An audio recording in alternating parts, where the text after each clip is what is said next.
Hi, welcome back to my YouTube channel. Anyway, today's topic is on accommodation. I know this is a video that's long coming. Yes, it is, because I've been saying for some time now that I was going to put this video out. Anyway, today it is here, and I hope you enjoy it. So for this video, I'm going to be focusing on the University of Suffolk and the Ipswich area in general, and not like a wide UK video. So this is specific to Ipswich and the University of Suffolk. And because of that, I'm going to divide this video into different segments. So first of all, I'm going to start with the kinds of accommodation that the school has, like what you call school accommodation. Yes. So starting with that, it's important I let you know, and I mean, if you've been on the school site, you would definitely know that the University of Suffolk does not have an accommodation of their own. Yes, so these are just people that they're partnering with, that they are vetting. It is not owned by them. It is a private accommodation, or a couple of private accommodations that they have vetted and deemed fit. So I'm going to start with the two most popular ones, and that is Athena Hall and EXO. So both of them are like within school premises. Trust me, it's very easy, it's very comfortable. They have ensuite rooms. Yes, so you have your bedroom, you have your toilet, and then you just share like a kitchen or living space. Depending on which of them you're staying or which kind of flats you are staying, you probably get to share that living space with like about 2 to 7 people max. Yes, but remember, you have your own bedroom, you have your own toilet, you have your own room, so it affords you like a certain level of privacy. Yes. On the cost of those accommodations, please check on the school site. I'm going to leave a link, because these prices might have changed from the last time I checked them, and I would not want to misdirect you. But of course, you can expect to pay for Athena Hall, you can expect to pay like an upward of 500, 550. Yes. For EXO Suffolk, different room sizes, all in suite still. So depending on the one you're paying for, you can expect to pay from like 450 upwards. EXO Suffolk is cheaper than Athena Hall. Yes.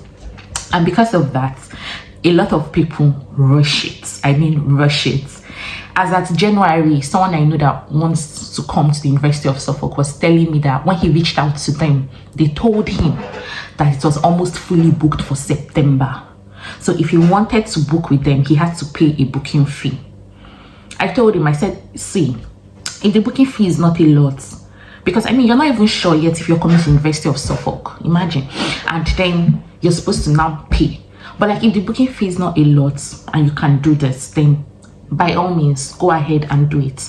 And he said it was like just £100, and I was like, oh, okay, that's a wording, or what is not the word, like that's a good price to book. That way, even if you don't come, it's just £100 you're losing. And if you end up coming here, you're going to secure like one of the, you know, choice apartments that you would like. To put this in context, I know someone that is paying £450 for their ensuite in EXO. I am paying £430 where I currently stay. Most of my classmates are paying £450 upwards for a single room. Yes. So that should put it into context for you why people rush EXO a lot. It's very similar to Athena Hall. They have like very similar things, but the pricing for them is different. They are both right by campus. So if you decide to, again, I would leave the links so you can just, you know, message them. In fact, I'll leave the whole accommodation, the school accommodation link. That way, if you're interested in any of them, you can just click on the link and just get in contact with them and start talking to them right away, you know, to book your spots. Yes. There are also a series of other shared accommodations on the school sites that you can check out. A couple of them are pretty like cheap compared to other places, so you might want to check them out. And if it works for you, the distance from those places to the school, the arrangement of the houses and all that, if it works for you, then you can. They even have quiet houses, that is houses where people are not supposed to, you know, be very loud and make noise. So if you want a place like that where you're sure that your neighbors, your flatmates are not going to be rowdy and everywhere and scatter the house and throw party and blah blah blah, you can, you know, cash in on that.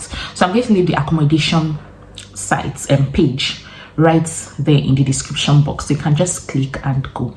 Now let's talk of off-campus accommodations. So for off-campus accommodations is the usual, like what you would find any other place like in the UK. You have to use accommodation websites like Zoopla, Spare Room, Open Rents, and all the others you get. Personally, I was using Spare Rents. In fact, up till now, I have like a saved search on Spare Room where they constantly send me messages that, oh, this accommodation fits what you want. Do you want to take it? Do you get that kind of thing? So that is something you can do. But I'll give you a tip that helped me and a tip that helped other people I know. While you are navigating on this accommodation search engines, you're going to realize something, or accommodation sites, you're going to realize something. You're going to notice that there are a couple of property managers that keep popping up. Yes, some of the people posting the accommodation ads are private renters. Like maybe I have a house now, I just go there and post. But some of the people posting are property managers, like what we call like agencies, for example, in Nigeria. So like, yes, so like these agents are posting. If you notice a series of agents posting constantly, a reasonable thing to do would be to get the email of those agents and message them or find their websites. It does help. For example, the people I ended up with LEA, it was from, I was constantly seeing them and I was like, you know what, I will check out these people's site and see. And then a friend of mine now also sent me a couple of their listings. That was how I ended up here. And I got my accommodation from Nigeria. In the same vein, you're going to find like a couple of others. Just message them.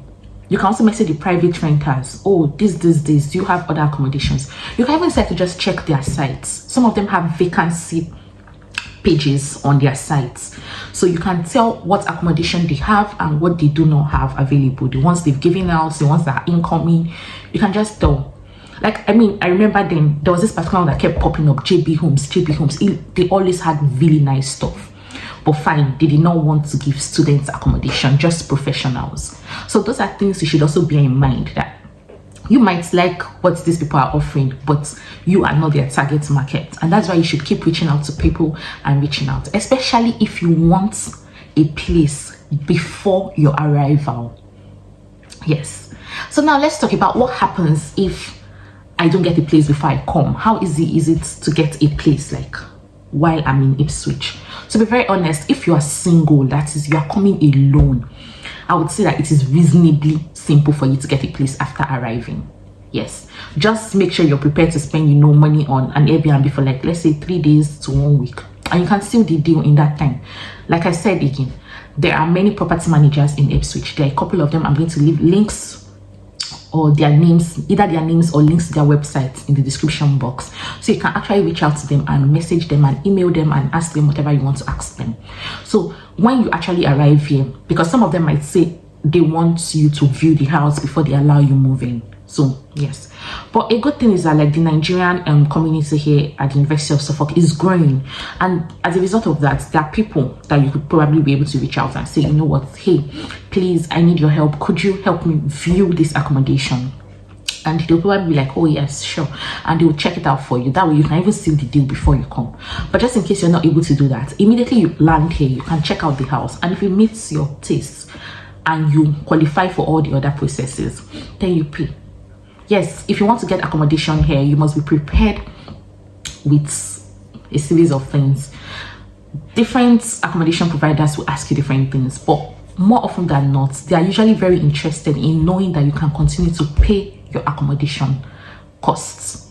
And that's why some of them will ask for your bank statements to see how much you've been earning and be sure that it meets what you're about to pay. Then a couple of them will also ask you for a guarantor. Yes, so if you do not have a guarantor, then that might be a little, you know, off for them. The University of Suffolk advices on a guarantor you can use, because they have vetted them, and I know a couple of other schools too allow people use those guarantors, and like they are very well known in the UK. They help a lot of students serve as guarantors. They are called helping hands. This is not an ad. The University of Suffolk would have sent it to you if you've gotten accommodation, or we send it to you when they start talking to you about accommodations. So, but I'll leave a link to them in the description box too, so you can reach out to them if you want them to serve as your guarantor. It costs money, obviously, so you should be prepared to spend about £330 or £350 in a year for them to serve as your guarantors. But if you can't find any other way and it just comes to that, then you should be able to use them. But then you might find some accommodation providers that are fine with you not bringing a guarantor, or some private renters that are fine with you not bringing a guarantor. So that works too. Now, I've talked about single people. Now, family. I will not lie to you. The situation here for families is more complicated. And that is why I'll start out by advising, please and please, apply for your visa together with your family and everything, and all of you should get it. But if you can, just come alone first, main applicants, and then sort out the accommodation for your family before they come. This is because you might end up spending way more than you should at an Airbnb. I have a friend that ended up staying with her family for 2 months plus at an Airbnb. Do you know how much money that is? It is insane. When you're staying at an Airbnb, you're spending most likely around £350 to £400 in a week. Multiply that by 2 months plus. So we're talking about at least 8 weeks. That is how much money they spent in like 2 months plus just for accommodation. That money will probably cover them for like 4 months if it was their own place. So please and please, though it's nice to know that we've already mentioned it to the school about how a lot of families struggled, and so they're trying to talk to more landlords that can provide family accommodations, because the ones currently on their site provide accommodations to single people. So if they can find more people that can offer family accommodations, it would be very good. Yes, if you are a couple without a child, it would be easier than families for you to actually get accommodation. But still, the easiest is for single people, because you can just move in and you can just, most places allow just one person. But of course, you can find places that will be fine with 2 people and this. I think most of the issues with family accommodation is on the children thing, because children can be noisy and the other house people might not like it. Do you get? So if you are coming to the University of Suffolk and you fall into any of these categories, at least this helps you, plan ahead. It helps you prepare for what you're coming to meet. Another thing that is very important, the University of Suffolk is very supportive. I'm going to put that out there, and I'm going to tell you that you cannot help somebody that does not ask to be helped, or that has not made it known that they need help. You wouldn't know that they need help, right? And so the Student Life Center is there to actually help you. If you have any issues or something and you don't talk to them, you don't talk to anybody, nobody will know that you need to be helped. So it's always great that if you're facing any challenges that you think someone can help influence, that you reach out to them. So please and please, say you come and you're struggling with your accommodation, or you're struggling with one thing or the other, and you think the school can in one way or the other interfere. It's always nice to talk to the people at the Student Life Center, and then they will be able to help you reach out to the right people. Imagine you're having an issue with a landlord and his demands. Maybe he's saying, no, I cannot. Like, people were paying 6 months upfront just to secure accommodation. Do you know what 6 months upfront is? If your rent is £800 for your family, you're paying like £4,800 down once. But if you're able to talk to the school and you find someone that, please, can you people find landlords that would be lenient? They can find you one that will be fine with that 1 month rent, or maybe 2 months rent. Many of my classmates with families paid 6 months rent up front. Hopefully by September, things won't be as there as it was then.